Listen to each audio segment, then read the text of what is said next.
Welcome back to the channel. Tonight we're heading into Georgia for 3 unsettling encounters that still leave people searching for answers. From a mysterious voice calling children deeper into the woods, to a terrifying figure spotted in the Appalachian Mountains, to unexplained footsteps inside a Civil War era home. These stories come from ordinary people who experience something they still can't fully explain. As always, these encounters are shared as they were reported. Whether you believe there's a logical explanation, something paranormal, or something in between, that's for you to decide. Now dim the lights, get comfortable, and let's get into tonight's stories. For years, something in the woods seemed to call C by name. When C was very young, under the age of 10, they often visited their grandmother's house in rural east central Georgia. During those visits, C would regularly hear strange, high pitched voice coming from the woods. It sounded almost like a whistle, but distinctly human, like a feminine voice calling out, Yoo-hoo! The voice always seemed to be coming from deeper in the woods. Whenever C stepped closer to the tree line, the calls became more frequent. Because of it, C never ventured far into the woods alone. Oddly, whenever C walked through the woods with their father or grandmother, the voice never appeared. Neither of them ever heard it and assumed C was imagining things. One day when C was young, around 6 years old, a cousin of the same age came to visit. While they were outside, this cousin suddenly mentioned hearing the same strange call. Determined to find out what it was, the cousin suggested following the sound. Reluctantly, C agreed. The two children walked deeper into the woods, following the eerie voice as it grew louder and louder. Eventually, they reached the edge of a clearing where an old, run-down house stood abandoned. Something about the place immediately felt wrong. C stopped at the edge of the woods and told the cousin not to go any closer. The cousin listened, and together they stared at the house from a distance. Then, the calling became louder than ever. Fear took over. Without waiting to investigate further, both children turned and ran all the way back to their grandmother's house. When they told her what had happened, she didn't believe the story. However, she did mention that nobody had lived in that house for years, and no one should have been around it. She suggested they had probably heard some kind of animal, but neither child thought it sounded like an animal. For several years afterward, C continued hearing the mysterious calls.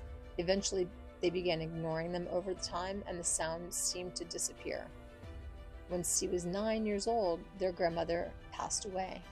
After that, visits to the property became rare, usually only happening when helping maintain the land with family. As a teenager, C never heard the voice again. By then, relatives had purchased the nearby property, the abandoned house had been demolished, and a new home had been built in its place. Even now, years later, C still wonders what was calling from those woods. The voice never sounded like a bird or any animal they knew.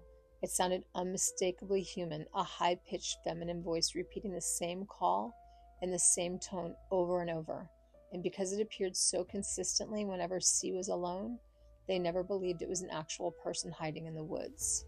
To this day, the mystery remains unsolved. So, what do you think C was hearing in those woods? Let me know in the comments. What would you do if you heard footsteps climbing the stairs, but no one was there?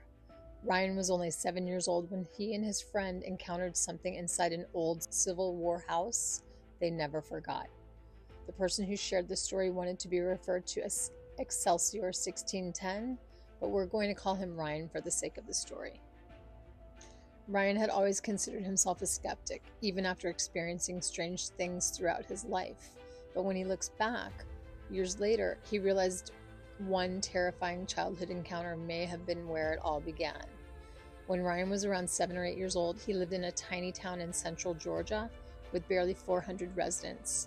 It was the kind of place where everyone knew each other, where kids walked home alone, and where neighbors looked out for one another without much concern. One of Ryan's closest friends at the time was a boy named Clark, who lived in a massive white house sitting at the top of a hill. The house had a huge yard where the boys spent countless afternoons playing football and baseball during the fall. But despite all the fun memories there, something about the place deeply unsettled Ryan. The house had once been used as a hospital during the Civil War. Even as a child, Ryan understood what that meant. If wounded soldiers had been treated there, then people had almost certainly died within those walls. The thought lingered in the back of his mind every time he stepped inside. Some afternoons after school, Ryan would ride the bus home with Clark and wait there until his parents got off work. His own house was only a short walk away, and his mother worked nearby, so no one really thought much of the two kids being alone for a while. In a town that small, it was normal. One afternoon, Clark unlocked the front door with his key. Ryan remembered the sound clearly, even years later, the click of the lock, the creak of the glass storm door, and then Clark sliding the deadbolt firmly into place once they were inside. The two boys headed upstairs to play with Legos and sneak time on Clark's older brother's Xbox, loading up Halo while the quiet house settled around them. Then Ryan heard it. The deadbolt downstairs unlocked. The sound was unmistakable. A second later, the glass door opened and shut. Then the heavy front door closed behind whoever had entered. Ryan looked over at Clark. "Is your dad home?" he asked. Clark's face was pale. His eyes were wide with fear. "No," he whispered, "not for another hour." Before either of them could move, the front door slammed shut, hard enough to rattle the house. Then came the footsteps. The old wooden floorboards groaned as something moved through the house, through the downstairs hallway. A moment later, the staircase creaked beneath the slow, deliberate steps climbing upward toward them. Ryan and Clark began screaming. From where they sat in the bedroom, they could see the staircase clearly, but there was no one there. No shadow, there was no figure, there was just nothing on those stairs. Only the sound of footsteps steadily approaching. Step by step, the invisible presence climbed higher until it reached the upstairs landing directly outside the room. Then everything stopped. The silence was almost worse. After several seconds, the footsteps turned around and slowly retreated back down the stairs. No doors opened, no voices called out. Whatever had come upstairs simply left.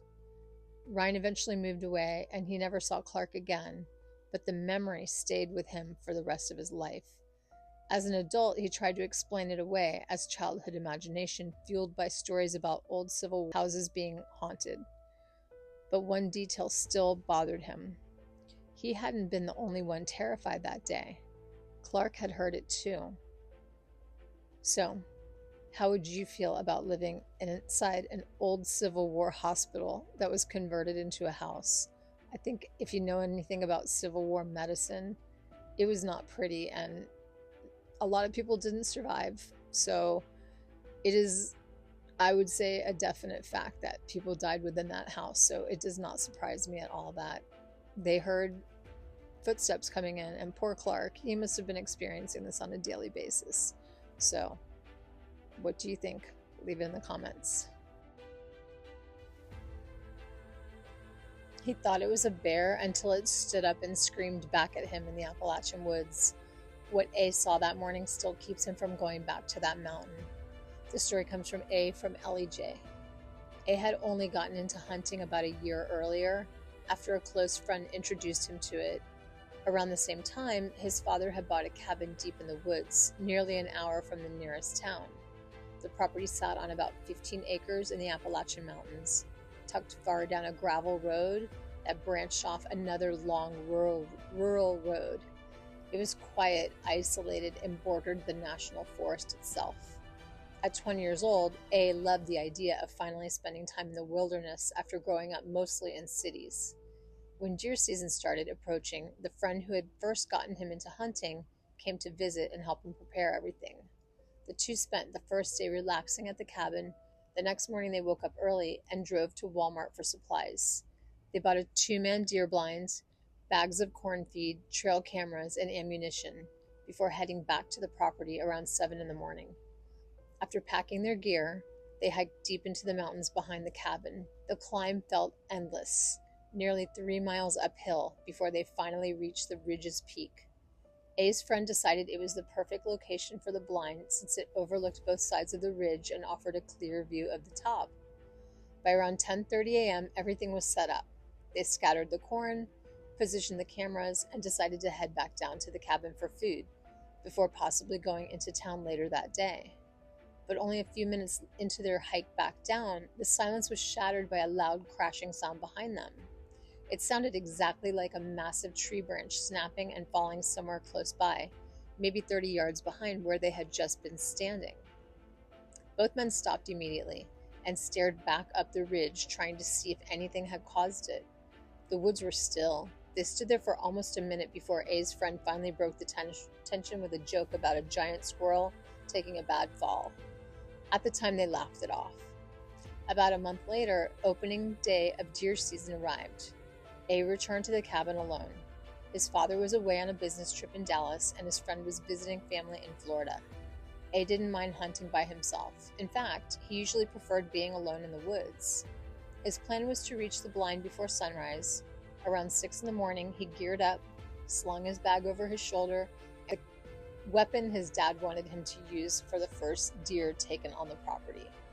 By 6:45 a.m., A reached the ridge, leaving nearly another hour before sunrise. The darkness around him felt heavy, and the forest was unnaturally quiet. There were no crickets or insects. There was just no movement at all. The only sound was the crunch of leaves and sticks beneath his boots. Each step seemed unnaturally loud in the stillness. It felt less like a forest and more like standing inside a soundproof room. At first, A convinced himself it was normal for that early in the morning. Then, about 10 minutes after settling into the blind, he heard it. A scream echoed through the woods, deep, guttural, and horrifying. It sounded like a fully grown bear howling in agony, like something had torn one of its limbs off. His heart dropped instantly.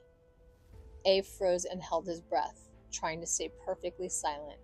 He considered himself a skeptic and didn't believe in anything paranormal or supernatural. His first thought was simply bear. Another couple minutes passed, without movement or noise. He slowly calmed himself down and tried to focus on hunting again. Then, maybe 15 or 20 minutes before sunrise, he heard something large moving behind him. Heavy footsteps crunched through the woods about 60 yards away, big enough to be a buck. Adrenaline surged through him. Trying not to make noise, A slowly turned inside the blind, hoping to catch sight of a deer. But halfway through the turn, something caught his eye.